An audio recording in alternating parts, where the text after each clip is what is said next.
I've had a few influencers come to me to trademark, which just means protecting the brand of their own personal name. Mm-hmm. And when we went through the process, I got fairly frustrated because number one, it's hard to protect. And number two, I think they thought their value was a lot more than, when I started asking the questions, how are we going to build this brand for value? How are we going to, what happens if, because that's what attorneys do. What happens if? And when it was what happens if, they kind of got pissed because they're like, oh, well, no, I mean, my name is going to carry on forever. I mean, you have to have a certain amount of ego, right? Yeah, absolutely. So it sounds like the kind of the singular takeaway from everything that you're sharing here is that if you're going to build a personal brand, it can be a very great marketing tool, but it needs to be a personal brand that supports a timeless brand, something that is not necessary for you. So, and you're selling the timeless brand, you're using the personal brand to build the timeless brand. Is that kind of yeah, absolutely. Yeah. 100%.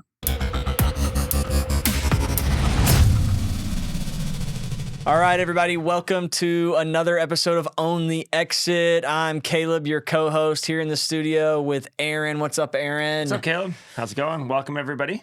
Yeah.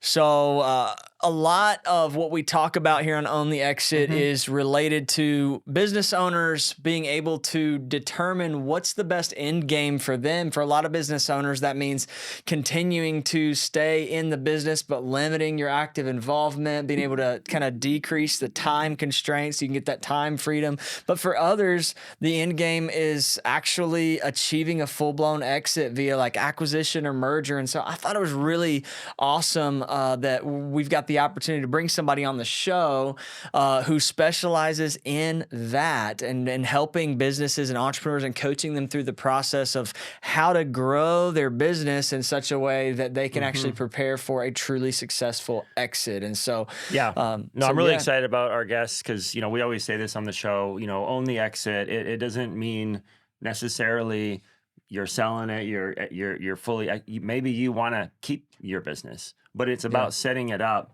with the right steps so that you can remove yourself if you choose to do so. Exactly. And so really excited about our guest here. Stephen Weigler. He's an attorney. Here's a little bit about him. He's the founder and managing partner of Emerge Counsel, as a team of lawyers that help entrepreneurs all over the U.S. And the world grow and ultimately exit their businesses. So he's also an entrepreneur. So before Emerge Counsel, he's the founder and CEO, general counsel of Scholar-Centric, a groundbreaking educational technology startup for 7 years. He built the company from $0 to $1 million revenues under a lean startup budget, then successfully negotiated an exit. Also an attorney, senior attorney for a Fortune 500 tech company, a lot of legal experience, entrepreneurial experience, corporate experience. He has a very unique and focused perspective on what entrepreneurs need to do, having gone through it all himself and now advising and helping other entrepreneurs own their exit. Stephen, what's up? Thanks so much for joining us on the show. You guys, I'm so excited to be on this show in particular. Your vision and voice is right on. It's really like preparing for exit doesn't mean that you have to exit. It just means that you're well groomed and that you're taking any particular peril into consideration all throughout the business. And it's from the beginning, the middle, and the end. Mm-hmm. Yeah. So I was so excited. There's very few people I know who really focus on that message. No, that's fantastic. And we really appreciate that. We really appreciate that feedback. And I think it's really cool that we were able to get connected with you. And we're really thrilled to be able to have you on the show. I want to jump in because I want our listeners to be able to have an opportunity to get to know you a little bit. Sure. And so, you built Scholar-Centric with a very lean startup budget, and you build it from 0 to 7-figure revenues. Talk to us a little bit about lean startup budget. What does that mean? Is that like $20,000 loan from a family member? Is that, what does lean startup budget look like? That's an interesting question. My situation was I started as a litigator. I was a criminal.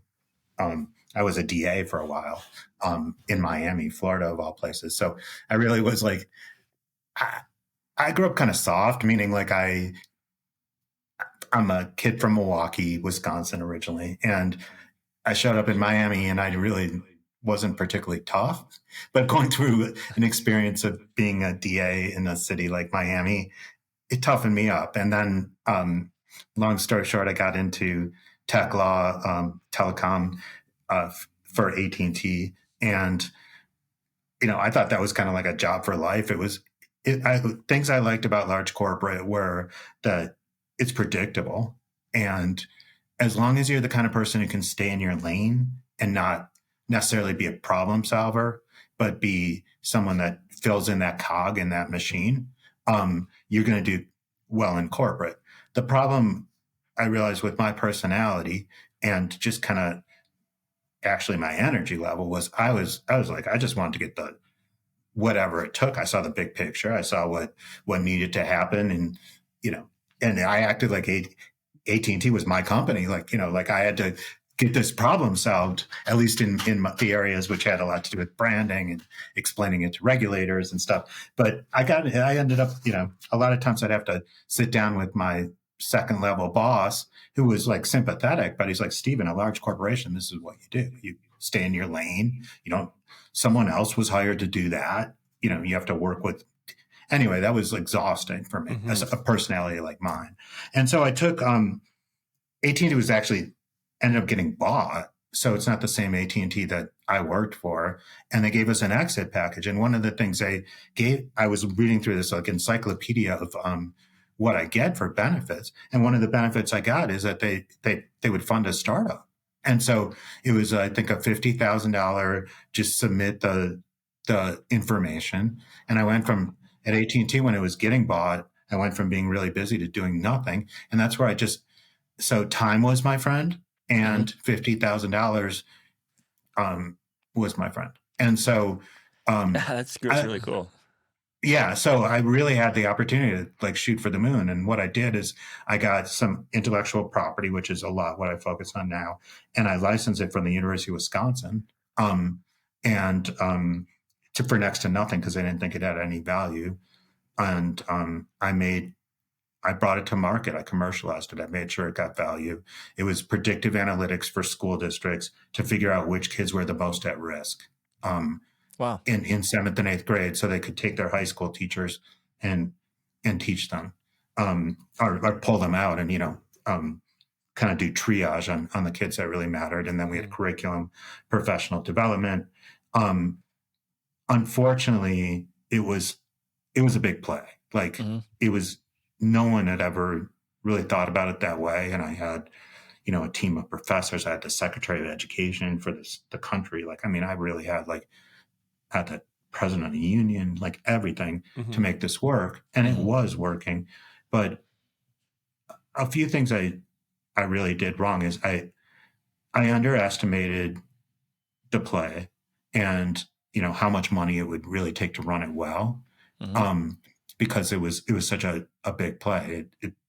We were always kind of running on fumes.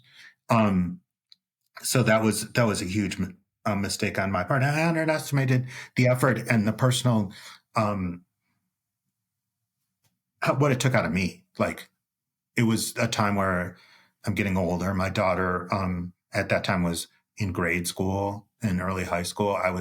My biggest client was Clark County, which was Las Vegas. My second biggest was Fort Lauderdale, which are both just gigantic school districts, Denver.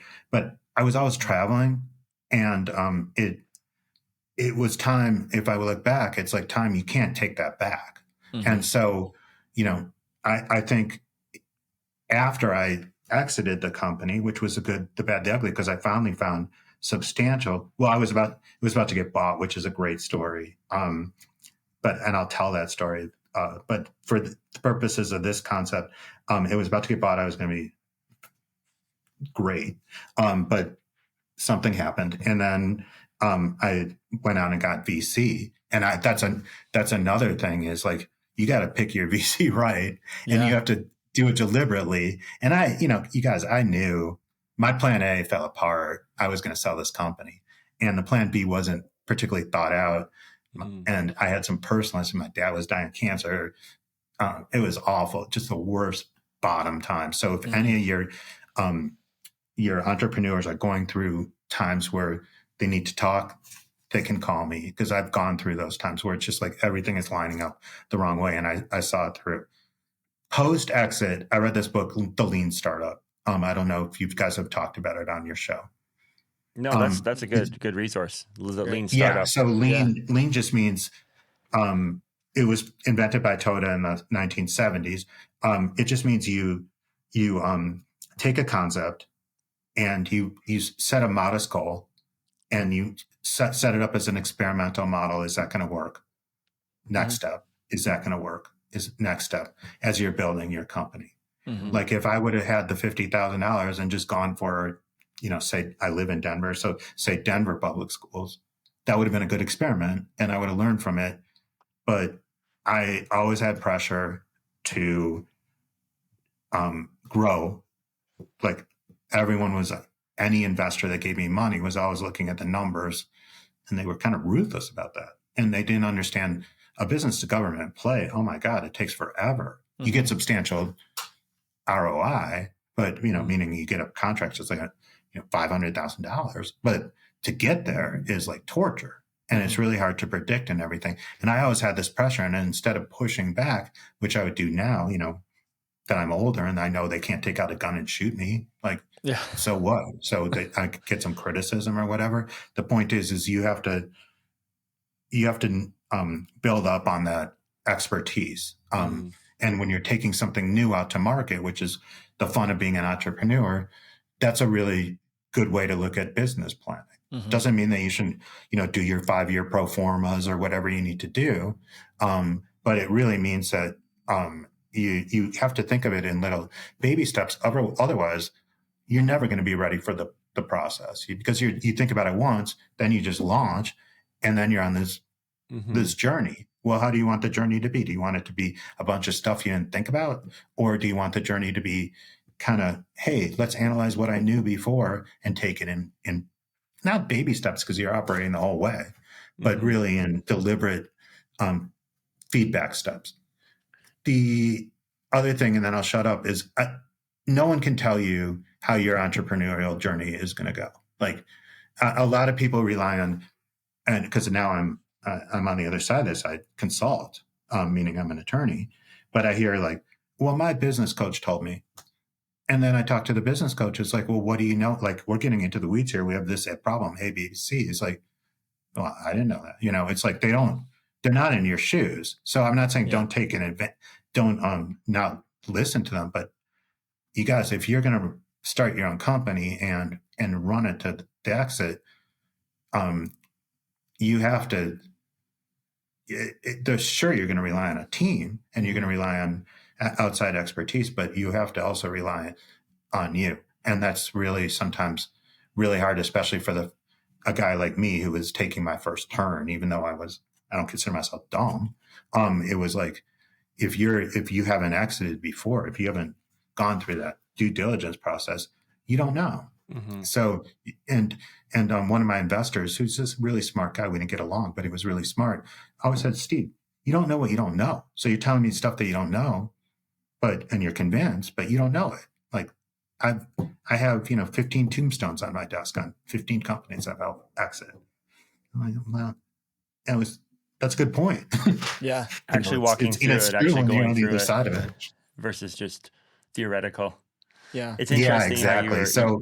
Your business, how you said you said it was exhausting because you were kind of constrained in the corporate lane that you needed to stay in, and so then you got into business, and then you realized that that was exhausting too, in a new way, right? With the travel and all those things.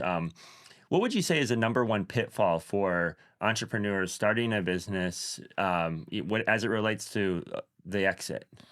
I think strategizing and planning. So I'm actually trying to write a book on this because I see it time and time again, is especially in 90% of what you're going to do at exit is legal.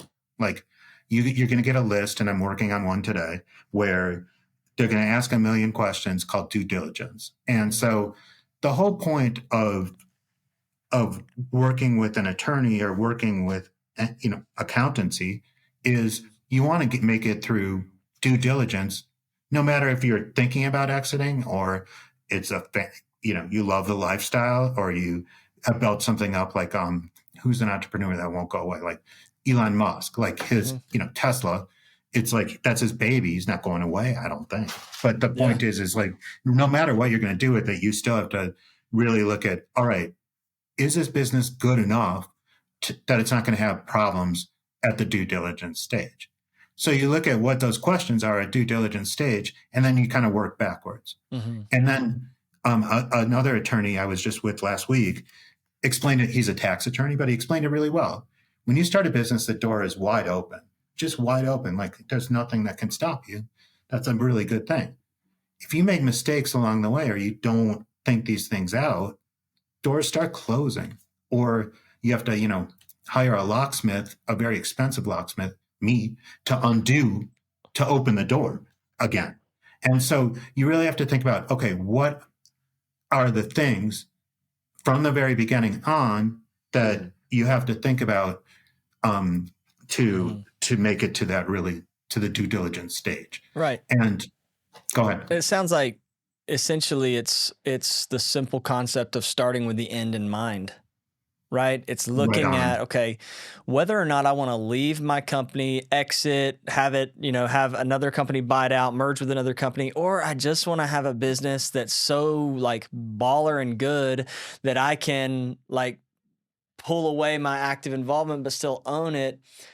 What I hear you saying is the most important question to ask is, could I pass a complex exit due diligence process?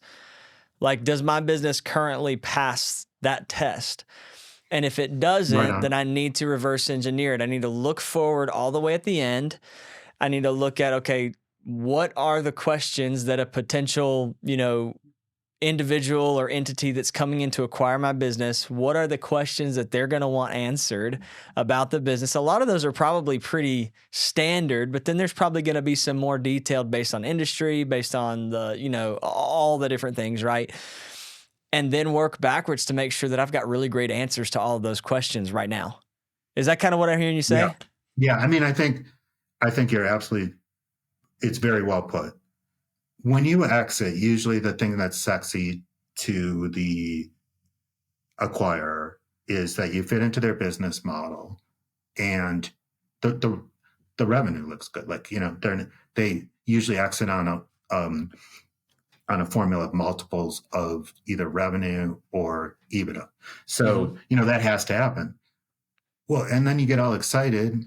I've been there, and you get this, well, you think you're going to get this money, and then they start kicking the tires, and then it only goes backwards, right? Yep. It starts like, say they're like, well, our term sheet says a $20 million offer. Oh, well, you protected the trademark 3/4 of the way through the business. Well, there's all this exposure, and then they're going to be like, that's worth $5 million, and you're going to start. Then attorneys get involved and they start arguing about it. And then you're praying that the deal even gets done. So the point is there's, and it kind of goes with the role of an attorney too. It's like, I realized, when I had a business, I never called an attorney. Like, I just was like, number one, I'm like, well, I am an attorney, I did this. And number two, I was like, well, God, I'm trying to make my payroll and I'm waiting for this sale to come in. It's never a good time to talk to an attorney. So, because, you think, here I am billing by the 0.2 or something. So, but I think, so what I'm trying to do in my business model is, number one, we package a lot of these services and we say, all right, this is the time to get it and what you need to do. And this isn't our first rodeo. It's like a 550th, it's, so the point is we have, just like any business, you should always focus on processes, including in your head when to call an attorney. And so the first thing I would advise is set up your books. That has nothing to do with an attorney. Set up your books so they make sense to you. And have a ledger and have a bookkeeper or an accountant that understands them. So you're not always redoing them or you have no idea how to really figure out your business. That's the most important thing. Having the books ready. So this is, I'm talking very early stage. Yeah. And of course I might grow, but you have to have a good relationship with an accountant and a book or a bookkeeper. And that's not that easy because accounts are really busy and they've seen startups really come and go. So, finding one that calls you back is I've had so many in my past when I had Scholarcentric, and still that they just do the taxes and they didn't know anything about my business and they screwed it up. Like, it's like I could have saved money if I would have, but I'm not an accountant. So the point is, is like, you really have to get to know an accountant and a lawyer that is going to understand you and your business, and that should be on their dime. Like, meaning I'm not going to take on a client even for a simple thing like a trademark prosecution without understanding my client and their business. And I do that for my own assurance, because otherwise my mission would be nothing. Like, it's not like all the time enjoyable work. So it's like, I really have to get to what's the end goal, what is the business, who is this entrepreneur, and really understand the business. So when I can understand what the legal strategy should be on that. So when you have, and so there's some things, so you have to find those professionals as soon as you can. And if they're not, if you don't have a good relationship, or you're getting these 0.2, 0.5 bills just for, shooting the breeze, then that's really a bad sign. But the first thing is, you have to look at your, at the very beginning, you have to protect your brand. Your brand is your most important asset. There is nothing more important than your brand. And that's usually, a lot of people don't even clear their brand, meaning they don't look at whether someone else is using the brand or, and a brand is what the definition is a source indicator of a good or service. So AT&T, when I say AT&T, everyone can close their eyes and know it's a cell phone company. If I say Wendy's, you close your eyes and you can see the hamburgers in your head. Those are good. Tesla, we talked about it. We've done a great job of building a brand. You know what a Tesla is compared to a Ford. So, and in short, in my lifetime, short period, not so short anymore. But the point is that's a good brand. And so you have to protect that brand and make sure that you're not infringing on someone else's brand at the very beginning when you launch that good or service, because that's one door that can close really quickly, or you can subject yourself to lawsuit very early. And unfortunately, I've been involved in cases where that can kill your business. Wow. So that's that's like a $2,000 endeavor. Go ahead. No, I was just the concept of brand, and you mentioned, Tesla and Wendy's and AT&T and, Ford and all these different brands. I've noticed even like kind of in this sort of emerged, I don't want to say emerging anymore. It sort of has emerged, the creator economy, right? Where a lot of entrepreneurs that are influential right now, the whole conversation is around personal brand, right? Identifying a brand with a person. So I think of guys like Gary Vee and Alex Hormozy and other people where their entire brand is built around the person. So it seems like it would be difficult to build with an exit in mind when you're building a brand around the person, right? When you're building a personal brand, because how do I build, CalebEdwards.com, which doesn't exist, but, how do I build that and then sell that to somebody one day? Like, it's completely has no value apart from me, right? What are your thoughts on personal brand versus building brand? Having been involved in a lot of M&A, it's a dangerous proposition to build a personal brand just because of the concept of shelf life. So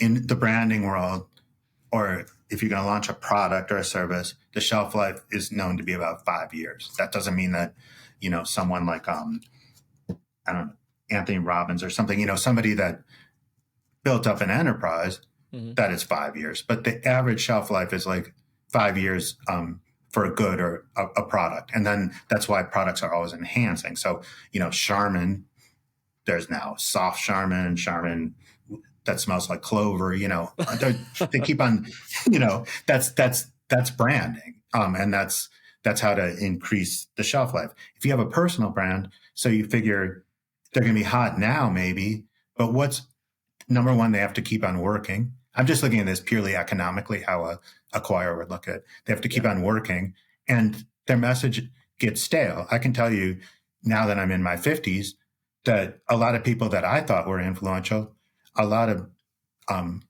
people younger would be like, who was that? Like, so if you build a real brand around it as maybe a thought leader organization, or so-and-so built X, this, and this is where the value lies, that you can emulate that. That's a lot more valuable when it comes to looking at it from an M&A perspective. Mm-hmm. That's really interesting, looking at it through the eyes of, I love this conversation of thinking like you're looking at it through the eyes of the acquirer, 5 years from now, and when you're an entrepreneur and you're starting a business, you're not, maybe some are, but I don't think that everyone's looking at that. They're just like working every day. They're trying to not fail. They're not necessarily thinking, hey, 5-10 years from now, I'm going to have a multi-million-dollar exit. Like, some people are going into it that way, but I think other people are just trying to make ends meet, and it's, you're starting a company. So it's very interesting to look at it that way.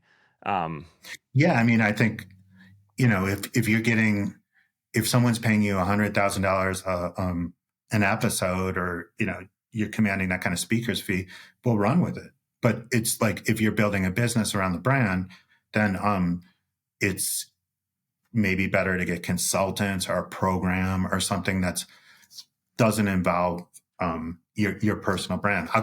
When I started Scholar Centric, I thought I had a pretty noted professor in the field, and at the beginning I was like, well, I'm going to use his name and the University of Wisconsin and all this stuff, and then I quickly realized and this was only talking purely in the add value, what an acquirer would think, or how I could raise money. It's like, they were like, Steve, that guy's I don't even know who he is. I don't know if he's good in his field, but he's going to fall away. And you're certainly, you're a lawyer. Like, we're even scared to give money to you because you're not like a serial entrepreneur or anything. So, unless it's like, you can certainly use the person, but if you're building a brand for value, generally you're going to keep your name out of it. And of course have a reference to how, in other words, there's going to be something separate besides the person. I've come to I've had a few influencers come to me to trademark, which just means protecting the brand of their own personal name. Mm-hmm. And when we went through the process, they got fairly frustrated because, number one, it's hard to protect. And number two, I think they thought their value was a lot more than, when I started asking the questions, how are we going to build this brand for value? How are we going to, what happens if, because that's what attorneys do. What happens if? And when it was what happens if, they kind of got pissed because they're like, oh, well, no, I mean, my name is going to carry on forever. I mean, you have to have a certain amount of ego, right? Yeah, absolutely. So it sounds like the kind of the singular takeaway from everything that you're sharing here is that if you're going to build a personal brand, it can be a very great marketing tool, but it needs to be a personal brand that supports a timeless brand, something that is not necessary for you. So, and you're selling the timeless brand, you're using the personal brand to build the timeless brand. Is that kind of yeah, absolutely. Yeah. 100%. I think of Dave Ramsey, who has had decades long. He outlived the 5-year thing, so he's kind of an anomaly on that. But he's transitioned it more into like Ramsey Solutions. Yeah. So if he's no longer involved, there's going to come a time when he's not going to be involved. And but that brand could continue and will have a lot of value, right? Because of all the coaches. And so I think that's really interesting, like, just to say it again, because we always think internally of like owning your exit, where the founder has to separate himself from the internal roles in the company. so that he can have that freedom to replace his job. But this conversation is about doing it from a branding standpoint too. I think it has to be intentional, that, again, like you said, look at the end in mind. And then the sexy fun part is that, I mean, I'm honored that you even reached out. Like that's my personal brand. It's not like, oh, well, how about this Emerge Council? It's like you, especially in a services business, you carry. But when you're looking at it from a business perspective, it's like, all right, if we want to maximize value, we know that we want to build something more than a personal brand. Sure. I mean, if it's attached to jewelry or something, but then that's a intentional business play where you can commoditize the name. So Tiffany, that's not someone's name, but the point is that adds a lot of value if the name's right on it. Right. Or, any, who tried Britney Spears. I think someone, built a jewelry brand, that's different, but that's intentional. It's like, then you take the personal brand and you hook it onto something. And that's really the value from a financial standpoint, is that you can sell jewelry, not that Britney Spears is on the jewelry.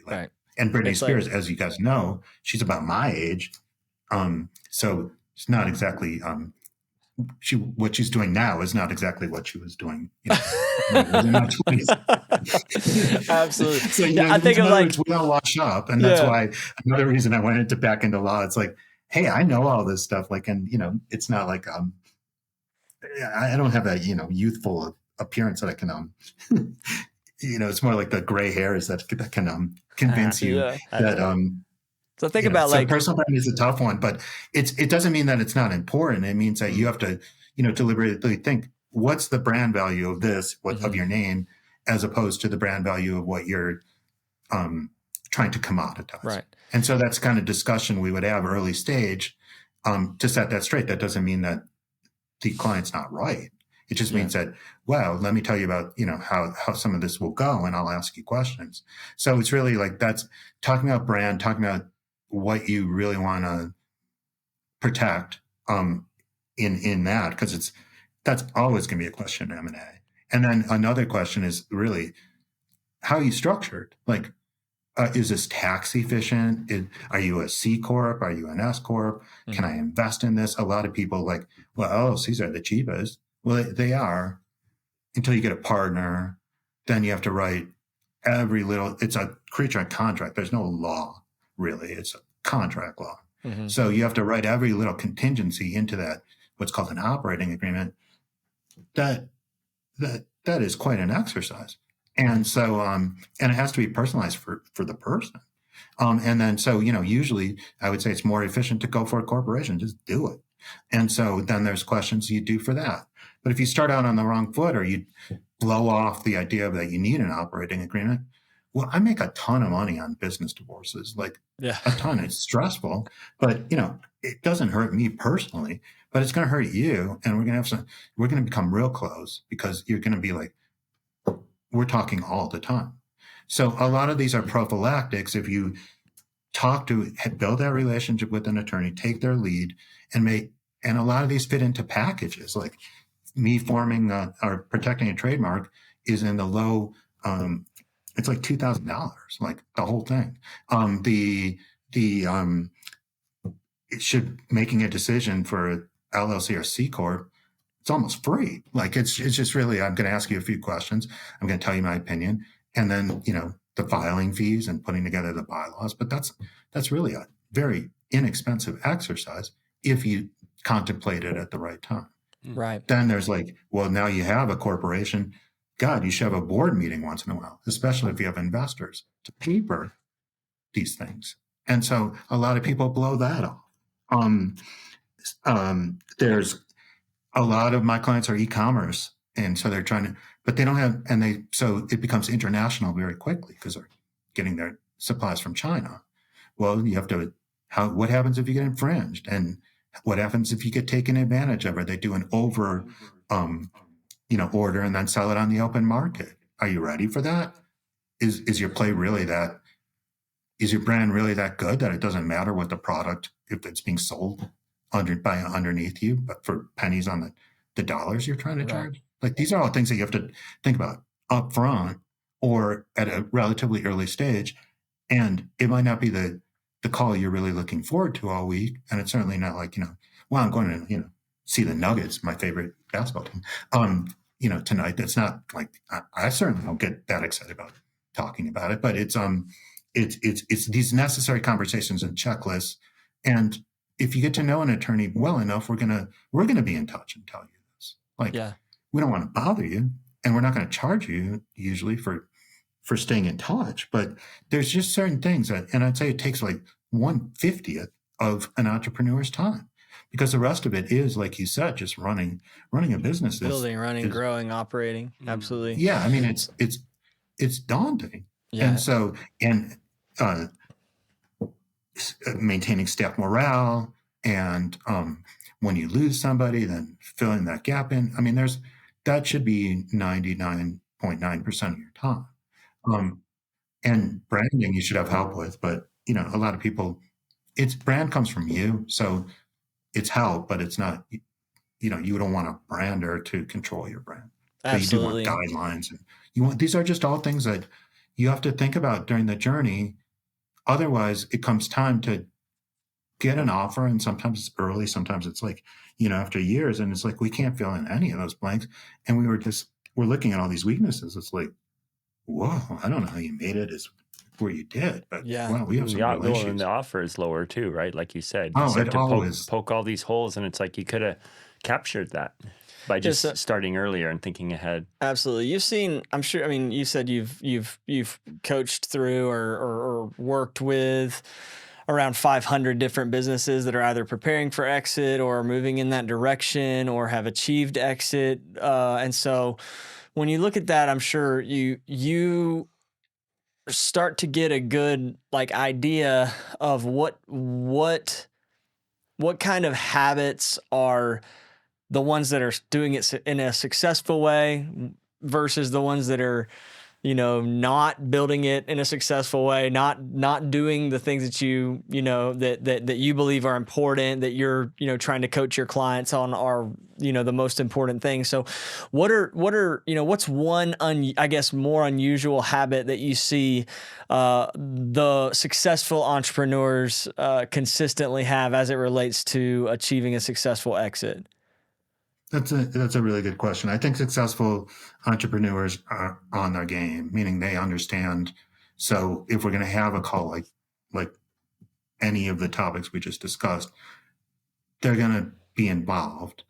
I see a lot of entrepreneurs, and I've also handled, situations where the person started the entity, and then not quickly, over years, they find out, well, this person's just a visionary and doesn't have any continuing value in the business.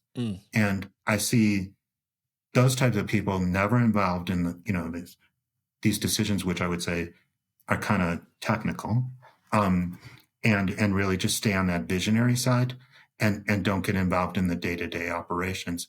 Doesn't mean that you can't delegate those operations, but these are seminal, these are like your skeleton of your business. And I think that really, I can pick up a lot when I talk to an entrepreneur that's just like, well, Mary's going to handle this, or, nice to meet you. I'm confident that we'll work together. And then you never see that entrepreneur or CEO again. And so that's what I think, especially, in a smaller organization, it's someone that really, understands the skeletons of the business. Not the negative connotation of a skeleton, but really the structure, and that these are all really important decisions, and they know why we did what we did, why we did. It's unusual. It's unusual for visionary entrepreneurs to really hone in on understanding the complex structural elements of their business, but it's so important to being able to build and move toward a successful exit, because a lot of entrepreneurs, we are big thinkers, we're big dreamers, we're looking at the big picture all the time, because that's where we naturally live, is at 30,000 foot and above, right? And so I think what is my big takeaway is is making sure that you're either like the most successful entrepreneurs are ones that are willing to engage in the below 30,000 foot conversations, and then make sure that there are people there that are constantly thinking about those things and ensuring that all those boxes are checked. So this is really helpful conversation, Stephen. I'm definitely enjoying it. We're running out of time here for the episode, so I want to jump into the exit round. This is basically, we ask every entrepreneur who joins us on the show, every guest who joins us on the show, the same 5 questions, kind of in a lightning round fashion. And so just want to, fire these off to you. I'll ask the first one, and excited to hear your answers to these questions. So we want to be vogue, we want to be trendy. So we ask this question because a lot of popular business podcasts ask this question. And so, and it's this: what is your all-time favorite business book? Well, I mentioned the Lean Startup. I think that, and if you're trying to raise money, Art of the Start are the two. I send a number of clients The Art of the Start. It talks about distilling your business plan into 10 slides. And if you can't do that, we have issues. Wow. Oh, that's awesome. Yeah. That's great. Yeah.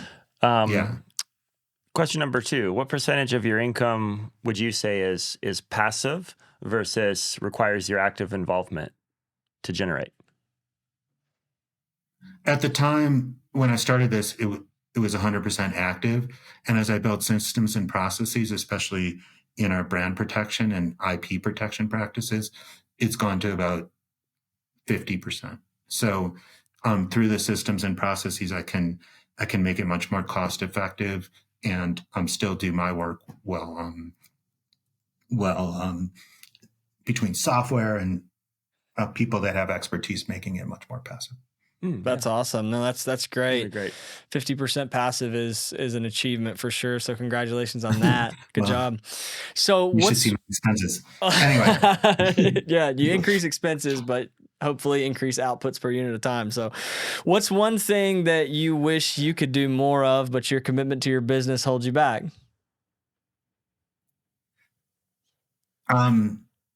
Ski. No. Ski. Yeah. I've been lucky that I've achieved a lot of my life, like my the things that I've wanted to see. I love to travel, and I've seen it. I've seen a lot of the world, especially with my practice. I just got back from India. A part of my job is to build relationships with counsel and potential acquirers around the world. So I'm lucky that way, and that was really a big goal of mine. I think right now it's to achieve some more internal peace. I'm a relatively enthusiastic, have a lot of energy, high energy person, and I'm really trying to. As I get older, I'm really trying to kind of put that all in proportion, and also realize that there's times that I have to rest and learn from others, and just be a little more passive in my approach to life. Oh, that's fantastic. That's great. So question number 4, if you could go back in time, 18-year-old Stephen, what's a single piece of business advice would you give to your younger self? Be in it to win it. Like, if there's plenty of time to figure out if the move's the right move for you, and you can bartend or do whatever you want when you're trying to make that decision. But once you make that decision, be in it to win it. And I felt like a lot of my experience has been experiential, but like I kind of drag myself through the experience as opposed to just being like, all right, if I'm going to do this, I want to be the CEO of AT&T, or that's really hard. But when you go in, if you're an entrepreneur, really be like, no, this is, I have a business plan, I have a goal, and I'm going to do it. Because there's nothing worse than wasted time when you're, psychologically second guessing yourself or didn't do adequate preparation to make it. Absolutely. All right. Last question here, Stephen. What's your strategy for creating time freedom and financial freedom for yourself? Having your own enterprise or business is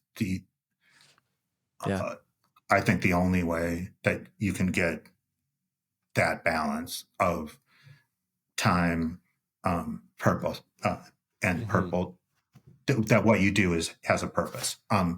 And so, and that balance, I think, because it's yours. And so for, better or for worse, when you have to cut a check at payroll time, that's not great, but it's, it's yours and it's your experience to own.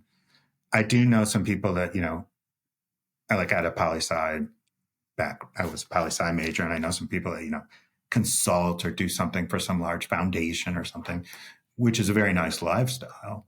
But when push comes to shove, it's still, and they have less anxiety, but it's not theirs. And so it's still like, oh, I can't do this because I have to work, or they want me in, San Francisco tomorrow, that type of thing. Yeah. And that's not true when you control your destiny. Sure, there's every day you have to act like it's a job, otherwise you're not going to succeed. Yeah. But I think that's the only way to go. I just think it takes a lot of preparation, and there's a truth to be ready for some personal sacrifice to get to the point of internal bliss. Absolutely. Eternal bliss. No, that's fantastic. And this has been a great conversation, a great episode. I know that Really you've good. added a lot of value, just a lot of experience, a lot of expertise. And so what's the best way that our listeners can connect with you and get in touch with you?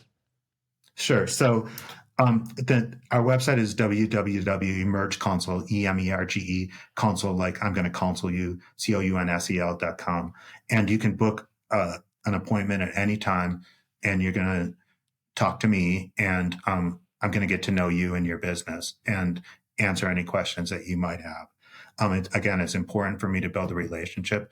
On that website is a lot of materials on every one of the things that we just talked about. Huge emphasis on brand, our brand that we offer packages to protect brands. I can connect you with a brand, or if you need that. But the point is there's a lot of other resources on the website, and I'm a wealth of information. I'm glad to have that conversation. That's amazing. So it's awesome. emergecounsel.com. Check out Stephen's website and book a call with him if you're in need of or recognize the need for the kind of counsel. Yeah, everyone needs it. Every entrepreneur, from what you're saying, and it's making him more it's an aware. Important conversation even, to start having. This, so the importance of it. Remember, an attorney's just one. It should be 1/365th of your time. Like, you should not spend more than a but day we spend so much time of your week. As an entrepreneur on different aspects of starting a business. Like it's an incredible amount of energy. So there should be we need to do this too. Some energy put into protecting it and making sure that Absolutely. it's maximally controlled and protected. And so, well, that's awesome. amazing. This has been a great conversation. Hey, if you're listening to this and it meant something to you, just want to invite you to share this. It's how we get the word out of Own the Exit. And if you haven't subscribed yet, go ahead and subscribe. Leave us a review on iTunes or Spotify or wherever you listen. And Aaron, any final thoughts before we close it down on this one? Just, I guess, final thought would just be, beginning with the end in mind, like we were talking about. Don't wait until somebody comes and offers you $1 million or 10 million for your business. It's too late. You're going to leave money on the table. There's going to be loose ends. There's going to be things that could have been taken care of that you won't be able to achieve that full value. So when you're building a business, think about think about the end. Building with the end. Build it right. Absolutely. All right. That's it for On the Exit. We'll see you next time. Thanks, everyone.